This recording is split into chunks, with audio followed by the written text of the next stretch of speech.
నిన్న గవర్నర్ ఏమంటాడు? తెలంగాణ గవర్నరు పటేల్ ద్వారానే విముక్తి అని అంటున్నాడు. ఆయన గవర్నరా లేకపోతే బీజేపీ చెప్పరాసిన? అసలు బీజేపీకి ఏ సంబంధం ఉంది? స్వాతంత్ర పోరాటంలో బ్రిటిష్ వాళ్ళకి వ్యతిరేకంగా పోరాటం సాగించిన సావర్కర్ అటెండెంట్కి అయినాడు, మళ్ళీ సరెండర్ బయటకు వచ్చేసాడు. ఒక్క బీజేపీ వాడు, అంటే ఆ రోజు ఆర్ఎస్ఎస్ వాడు. 1925 ఆర్ఎస్ పుట్టింది, 1925 సిపిఐ పుట్టింది. కానీ ఆర్ఎస్ఎస్ పనులు నిర్వహించి జరిగిన బ్రిటిష్ వ్యతిరేక ఉద్యమం స్వాతంత్ర పోరాటంలో ఒక్కడు పాల్గొలేదు, ఒక్కడికి లాఠీ తగలలేదు, ఒక్కడికి బుల్లెట్ తగలలేదు.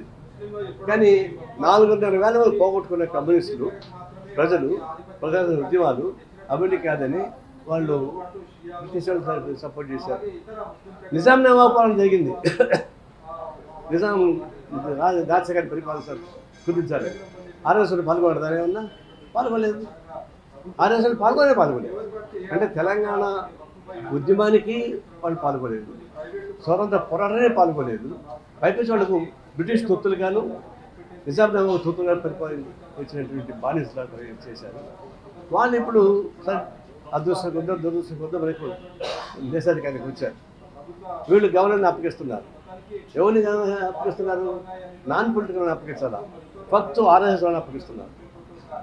ఇప్పుడు తెలంగాణలో ఉన్నటువంటి గవర్నరు ఆర్ఎస్ఎస్ కార్యకర్తే, ఆంధ్రాలో ఉన్నటువంటి గవర్నరు ఆయన బాబరీ మసీద్ సహాయం చేశాడు కాబట్టి లంచంగా గవర్నర్ పదవి ఇచ్చారు.